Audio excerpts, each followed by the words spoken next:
역시 우리 한국이 해냈습니다. 파리올림픽에서 여자 양궁이 10연패 신화를 완성한 것인데요. 중국과의 접전 끝에 당당하게 금메달을 목에 걸었습니다. 그러나 치졸한 중국은 한국의 금메달을 인정하지 않겠다며 끝까지 땡깡을 부리고 나섰는데요. 그동안에 한국을 방해공작까지 했던 일까지 알려지면서 전 세계의 비난을 받고 있습니다. 특히 한국의 10연패 금메달 소식이 알려지자 전 세계에서는 도대체 왜 한국 양궁이 세계 최강일 수밖에 없는 것인지 그 비법에도 관심이 쏠리고 있답니다. 알고 보니 여기에는 한국인만이 공감할 수 있는 충격 비밀이 숨겨져 있는데요. 우리끼리만 공유할 수 있는 양궁의 비법을 지금부터 재미슈가 전해드립니다.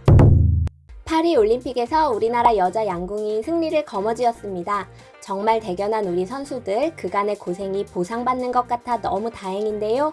그러나 승리를 거머쥐기까지 고난과 역경도 컸습니다. 앞서 우리나라 리커브 여자 양궁단체 대표팀이 결승전에서 중국을 만나 혈투를 펼쳤습니다. 그러나 결승까지 오는 길도 쉽지는 않았습니다. 준결승에서도 네덜란드를 슈도프로 극적으로 이겼지만 결승에서 만난 중국도 끝까지 발목을 잡고 말았습니다. 결국 슈도프까지 오게 된 것이죠. 처음에는 1, 2세트를 승리하며 4대 0으로 앞섰지만 이후 3, 4세트를 내주며 다시 한번 슈도프를 할 수밖에 없었습니다. 하지만 우리가 누구입니까? 세계 최강 양궁 강국 한국 아닙니까? 슈도프에서도 우리 선수들은 실망시키지 않았습니다. 앞서 슈도프는 각 팀의 선수들이 한 발씩 쏜 다음에 점수를 확인하는 건데요. 축구로 보면 승부차기라고 보시면 됩니다. 만약 점수가 같을 경우 중앙과 가장 가까운 화살이 있는 팀이 승리를 가져가는 방식입니다. 한국은 슈도프 첫 발은 팀의 맏언니 전훈영이 쐈습니다. 전훈영이 쏜 화살은 9점에 꽂혔는데요. 중국은 첫 발에서 8점을 기록해서 우리가 앞서는 듯 보였습니다. 이어 팀의 막내 남수현이 9점을 올리며 가볍게 중국을 따돌리는 듯 했지만 중국이 신궁이라 치켜세우는 양 샤오레이의 10점은 중앙에 꽂혀버렸죠. 결국 18대 18 동점을 이루는 상황이 되며 경기는 원점으로 돌아갔습니다. 마지막 세 번째 발에서 한국이 뒤집지 못하면 중국에게 금메달을 빼앗기는 상황이었습니다. 박빙의 승부가 이어지는 가운데 우리 팀의 에이스 임시현이 9점을 쐈지만 중국마저 9점을 쏘며 27대 27로 동점이 되었습니다. 결국 합계 점수는 27로 동점. 그러나 중국 양 샤오레이가 관역 한가운데 10점, X10을 꽂아 넣은 것이 문제였죠. 동점이라면 한국의 패배, 중국의 승리였습니다. 올림픽 10연패의 위험이 무산되는 순간이었는데요. 그러나 우리에게도 희망은 있었습니다. 앞서 쏜 전훈영과 임시연의 9점이 모두 10점 라인에 걸린 상태였기 때문인데요. 심판이 라인 여부를 확인할 동안 대표팀은 물론 지켜보는 온 국민들은 숨죽여 결과를 기다렸습니다. 마침내 심판은 전훈영과 임시연의 9점을 10점으로 변경했고 최종 결과는 29대 27. 우리 팀의 승리였습니다. 중국 선수단은 제자리를 찾은 결과에 승복하지 못한 듯 수차례 판정 결과에 분노를 나타냈지만 결국 금메달은 대한민국에게 돌아왔습니다. 중국의 억지를 뿌리치고 말이죠. 사실 중국이 우리 양궁을 걸고 넘어지려 했던 것이 처음은 아닙니다. 지난 2008년 베이징 올림픽 당시 개최국의 이점을 악랄하게 이용했던 적이 있거든요. 2008년 당시 양궁 여자 개인 결승에서 중국 대표와 맞붙은 우리나라 박성현이 활 시위를 잔뜩 당길 때마다 양궁장 중국 응원석에서 워 하는 괴성이 터져 나왔는데요. 삑 하는 호각 소리도 나는 등 똥매너의 절정을 보여줬습니다. 모두 박성현의 집중력을 흩뜨러뜨리려는 난동이었습니다. 양궁은 골프와 마찬가지로 선수들이 사선에 서면 응원을 멈추는 게 기본 매너입니다. 올림픽 개최국임에도 기본 매너와 인성이 글러먹은 중국 관람객들의 수준을 여실히 보여주는 사건이었죠. 앞서 열렸던 남녀 단체전에는 소음이 더 심했지만 선수들끼리 서로 다독여가며 마음을 다스릴 수 있었죠. 마지막 사수 박경모가 사선에 선 순간 터져나온 괴성에 임동현이 조용히 해달라는 제스처를 하기도 했고요. 반면에 사선에 혼자 선 박성현은 홀로 싸워야만 했습니다.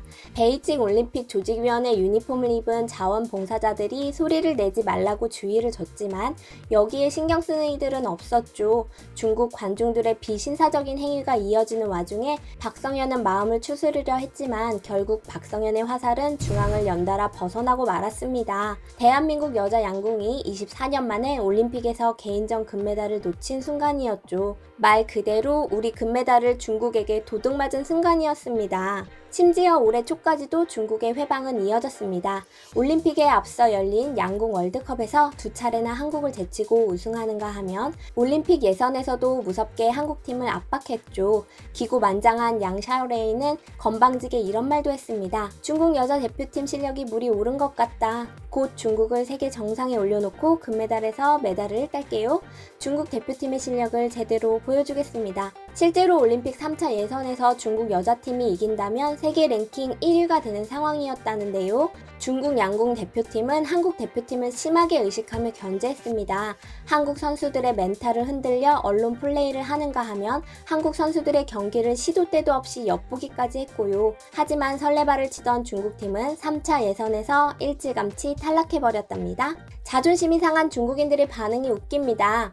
이번에야말로 한국을 꺾나 싶었는데 부끄럽다. 경기 볼 맛이 안 난다. 라며 선수들을 향해 욕하기도 하고 어차피 기대도 안 했는데 양 샤오레이가 입방정을 떠는 바람에 괜히 기대했다. 고도 했죠. 또한 한국 대표팀은 대체 어떻게 훈련하길래 이렇게 잘하는 거냐? 염탐이라도 하고 와라. 중국 정부와 기업들이 엄청난 금액을 쏟아부으며 전지훈련까지 보내주는데 한국에 지다니 말이 되냐? 라는 말은 애교이고 솔직히 활이라면 우리 조상들이 더 먼저 쏘지 않았는가? 이 늘상 하는 원조 드립은 비웃음이 날 지경입니다. 이렇게 분해하는 중국인들이 궁금해할 만한 비결 있을까요?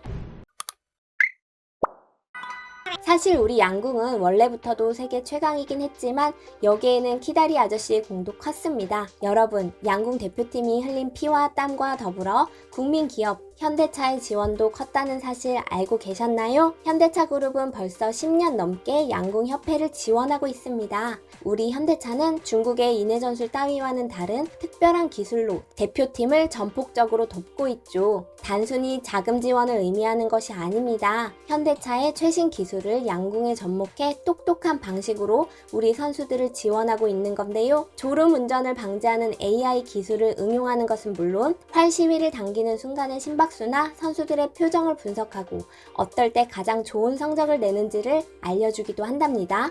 또 자율주행에 쓰이는 초정밀 카메라 기술을 활용해 선수들의 자세를 여러 각도에서 보여주고 초 단위로 스스로의 자세를 확인하는 방식도 도입했고요. 양궁 경기에 있어 너무 중요한 그립도 최첨단 3D 스캐너와 프린팅 기술을 바탕으로 제작해 맞춤 그립을 제공하고 있죠. 산업용 로봇 기술까지 있는 현대차의 지원 덕분에 대표팀 훈련실에는 선수들과 1대1 대결을 펼치는 슈팅 로봇, 최상 품질의 화살을 선별하는 슈팅 머신까지 구비돼 있다고 합니다. 시끄럽기만 한 중국 양궁협회와 중국 기업들이 이런 것까지 쫓아오지는 못하고 있는 거죠. 우리 양궁 대표팀이 보여주는 압도적인 10연패의 위험은 기적이 아닙니다. 뛰어난 선수의 노력과 공정한 선발 시스템, 한국 기업의 우수한 기술력과 자본, 그리고 온 국민들의 염원이 합쳐 만들어낸 것이기에 더욱 소중하고 자랑스럽습니다. 특정 스포츠 종목에서 한 국가가 강세를 보이는 건 흔히 있는 일이지만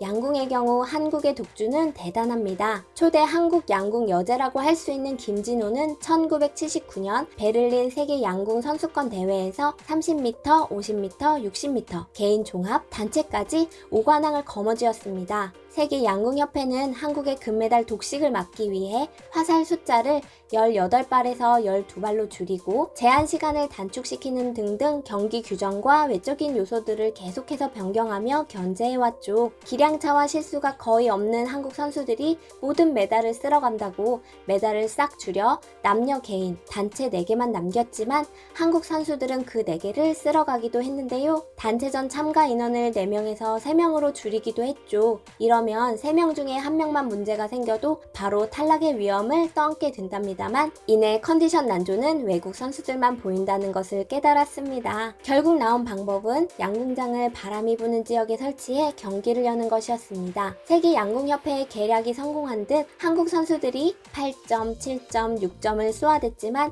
외국 선수들은 국가대표가 빵점을 쏘는 상황이 벌어졌죠. 잘 몰랐지만 이러한 견제와 방해를 이겨내고 따낸 금메달, 너무나 너무나 대단하고 자랑스럽습니다. 활도 마찬가지입니다. 원래 애틀랜타 올림픽 때까지만 해도 경기에 쓰이는 활은 외국산이었습니다. 남자는 주로 미국 호이트의 활을, 여자는 야마하의 활을 사용했습니다.